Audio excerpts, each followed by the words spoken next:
Hey guys, this is another video mirrored from North Idaho Exposed. I've put a couple of his videos up recently.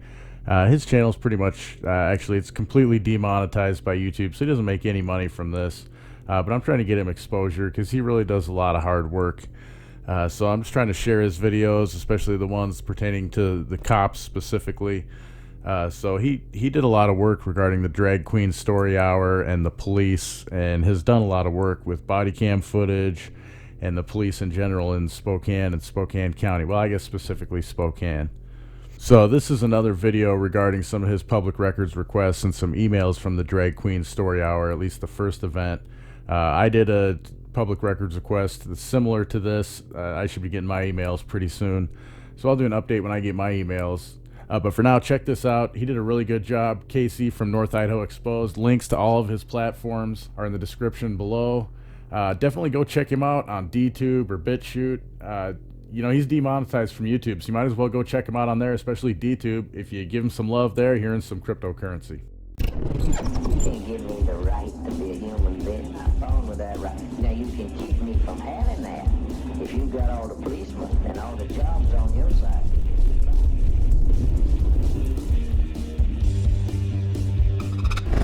Hello everyone, we're down here at the Spokane City Hall today to get about 3 public records requests.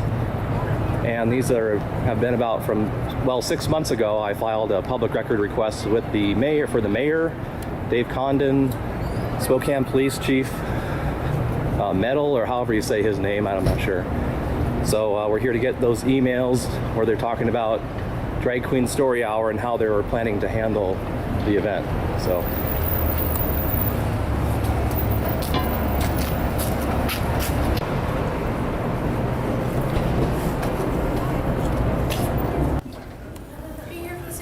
Yeah, I am.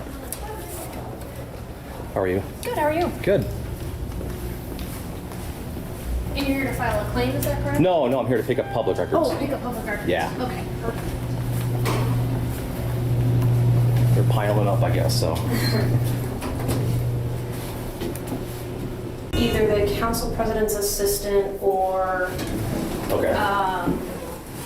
perhaps the secretary of the mail's office, and I can get you those numbers too. Okay, that'd be great. Yeah, I just want to get some literature on it. I know you have a website, but it's kind of, here's something I'm going to grab actually. Real quick while I'm seeing it.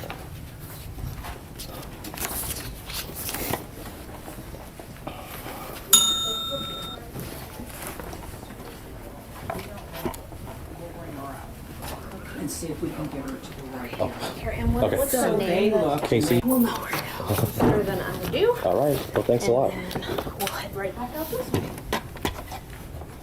That was easy. Yeah, it didn't hurt at all. A few people that has exact change. Yeah, I think that might be a problem, so. How long have they been doing the security thing down here, out of curiosity? They just started it last month. Okay. It's all still brand new. Oh, all right. It takes a lot of getting used to for us. Yeah, I bet. All right. Thank you so much. I You're appreciate very it. welcome. Have a good day. You too. Thanks. Thank you, guys.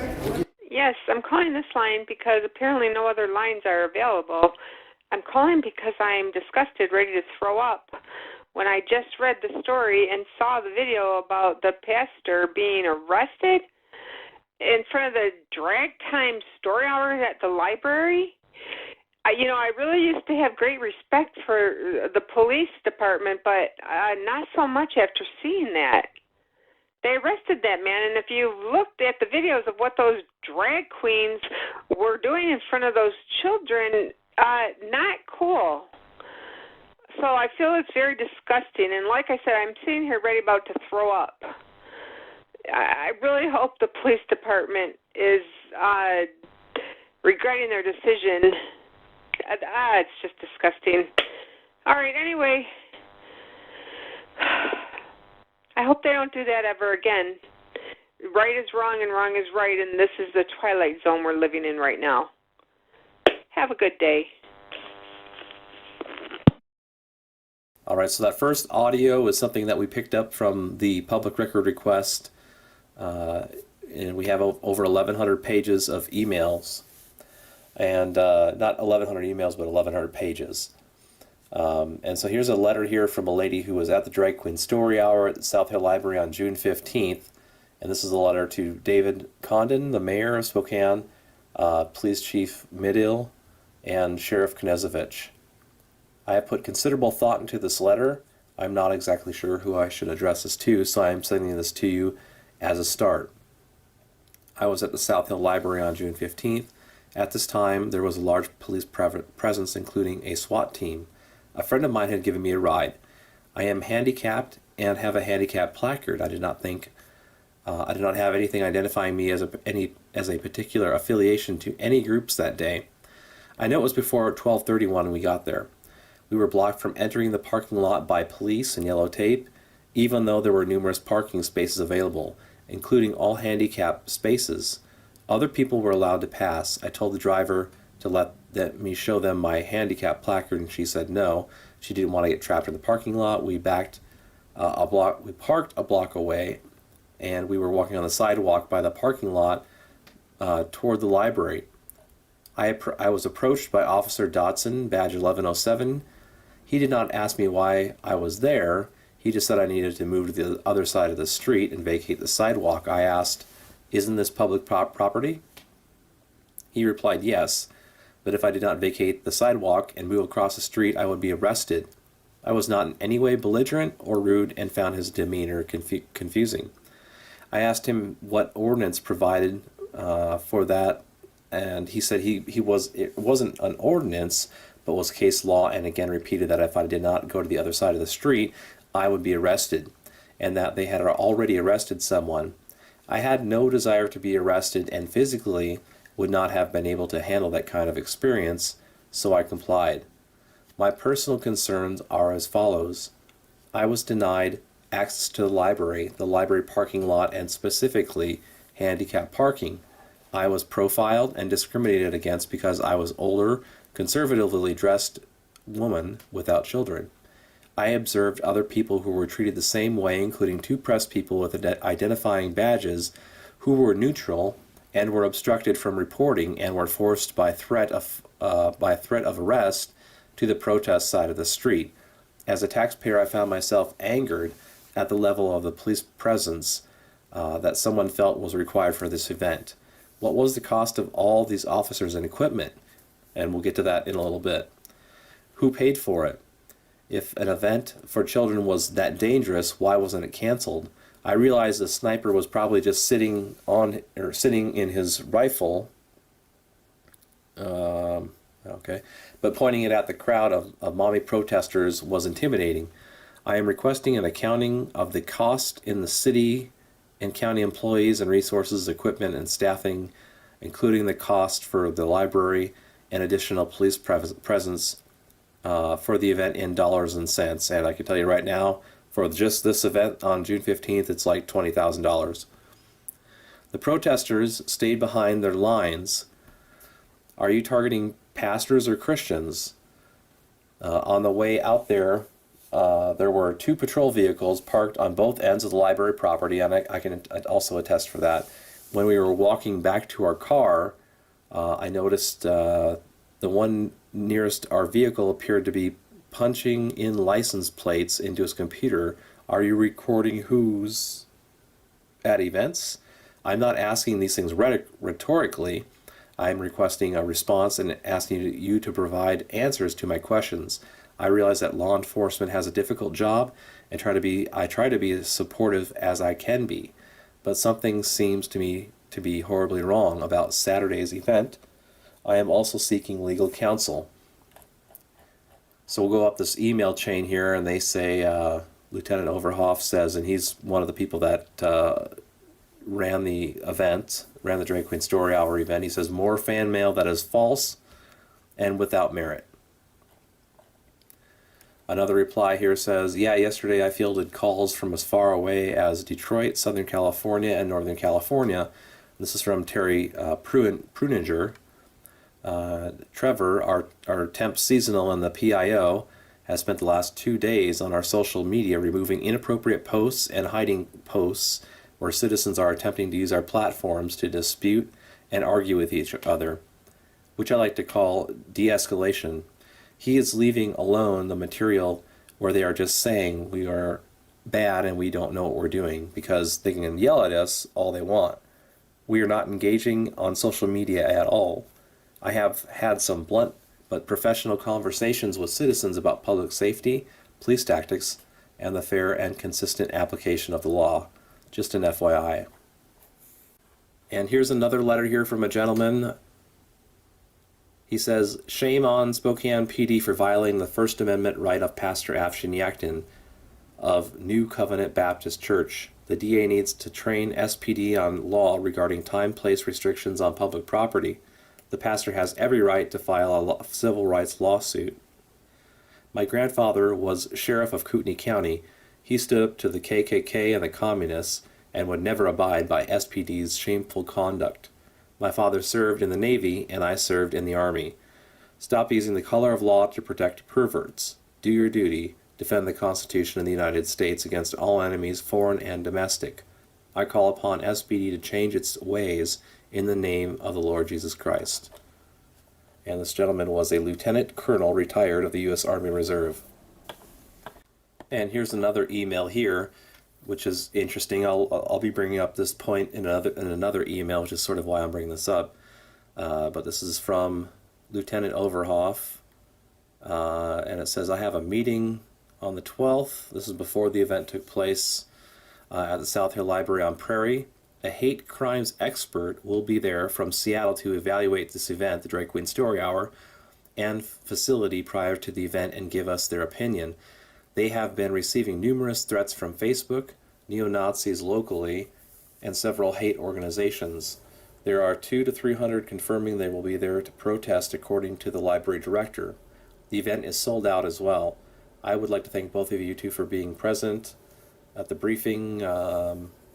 Library Director Ellen Peters said that the protesters plan on filling up the library a couple of hours ahead of the scheduled event so that no one else can come in. And now we have Ellen Peters, the Community Engagement Manager of the Spokane Library, has sent a message to Lieutenant Overhoff of the Spokane Police Department. It says, hi Dave, below is the worrisome comment on someone's page on Facebook. It was made by someone else. As you can see, I also screenshotted the two who liked it. And before the Drag Queen Story Hour took place on June 15th and June 22nd in Spokane, the Spokesman Review reported that 250 people attended the Spokane Library discussion about drag. June is Gay Pride Month. And this police report here, or this email here I should say, from Lieutenant Overhoff says last night's event discussing the Drag Queen Story Hour, the event had 250 to 275 participants. The library people, clickers, quit after the first 250 came in. It was completely one-sided, and they did not allow any input from the community as it was advertised. The opposition groups basically stormed out after about 45 minutes when they were cut off or not allowed to speak at all. The sponsor of the forum brought in 3 guest speakers, doctors and professors from local colleges that were supportive of the book reading event, and it was convoluted, the purpose of community input part of the forum. There were 3 to 4 real sketchy guys that were there, and anti-police present as well, but the general consensus among officers present was that there was a definite divide that got much bigger as a result of the way that they handled the community forum. And that's what these social justice warrior radicals do. They don't let, they hate free speech, and we will be documenting that here in Coeur d'Alene, Idaho. We have the same problem going on here actually too, and that's largely because of some of these groups that are infiltrating our local communities nationwide, that are forcing the radical anti-family, anti-American agenda on everybody, one tiny step at a time. Here's an email from June 7th from Ellen Peters, the Community Engagement Manager of the Spokane Public Library. She says that Lieutenant Overhoff will be there on June 15th with tactical team of 8 officers. He said that our library security could be inside and they could be outside during crowd control and making sure nothing turns ugly if that works for us. Why so many officers? He said that they've dealt with these same folks for the Planned Parenthood protests recently, and there are usually 450 or so protesters at those in Spokane. In fact, the protesters are starting their day at Planned Parenthood on the 15th and then proceeding to the library. He's willing to meet with Derek, Kate from the Western States Center, and Amanda when they are here on Tuesday afternoon in order to help plan. Let me know the time and if that works, and if you'd like him there. And so what's the Western States Center? Well,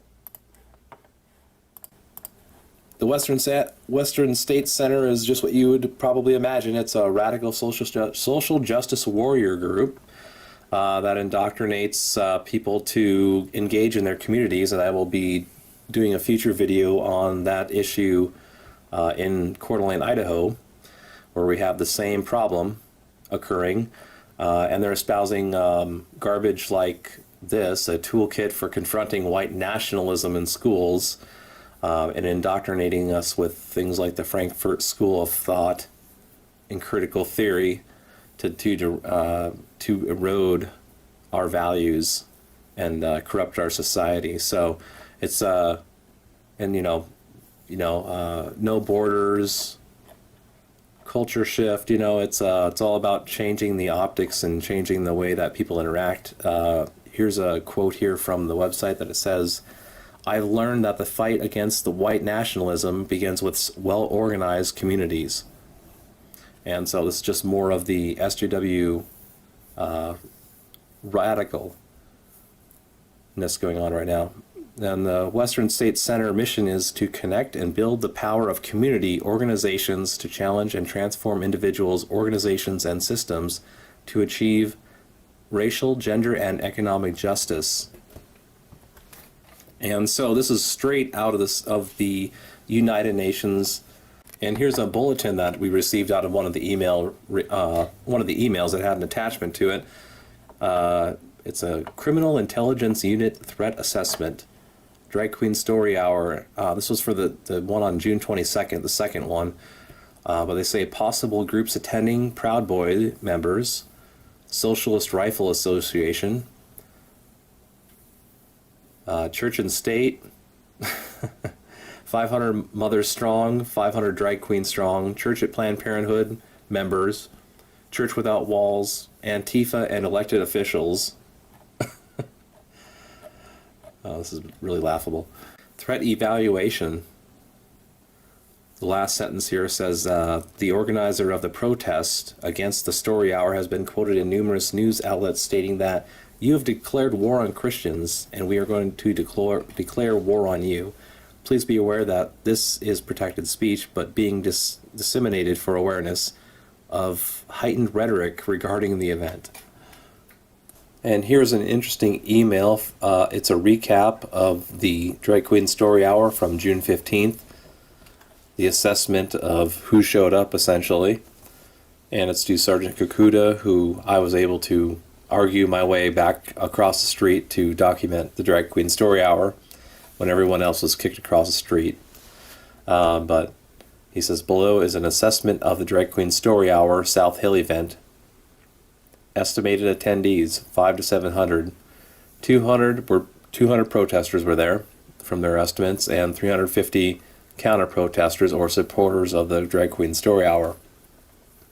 Notable groups in attendance: members of Spokane chapter of Proud Boys, Church at Planned Parenthood, New Covenant Baptist Church, member of the Spokane chapter of Socialist Rifle Club, questionable authority, citizen journalist, police videographer, North Idaho Exposed, citizen journalist, police videographer, Antifa, or at least persons flying their flag.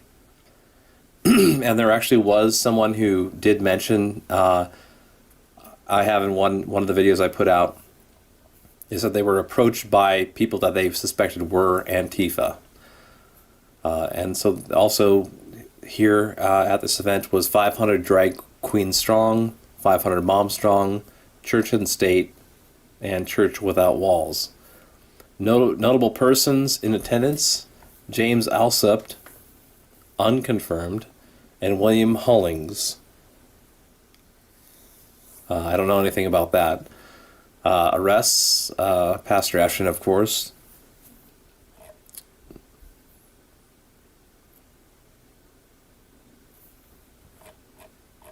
All right, so that was interesting, so I just wanted to read that.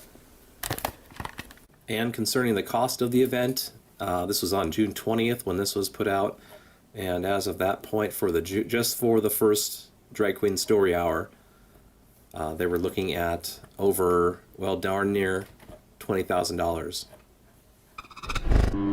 If you guys get something from my content, there are lots of ways to support me. Links to all of my platforms are in the description. Doing research and editing takes a lot of time and effort, and you can support those efforts with nothing out of pocket by downloading the more privacy-minded Brave browser using the link below. Viewing and upvoting my content on Steemit and/or DTube can earn me and you cryptocurrency. And more traditional ways to give, like PayPal and other crypto wallets, are listed as well. Either way, I appreciate all the support I get from you in just watching my content and sharing this journey with me.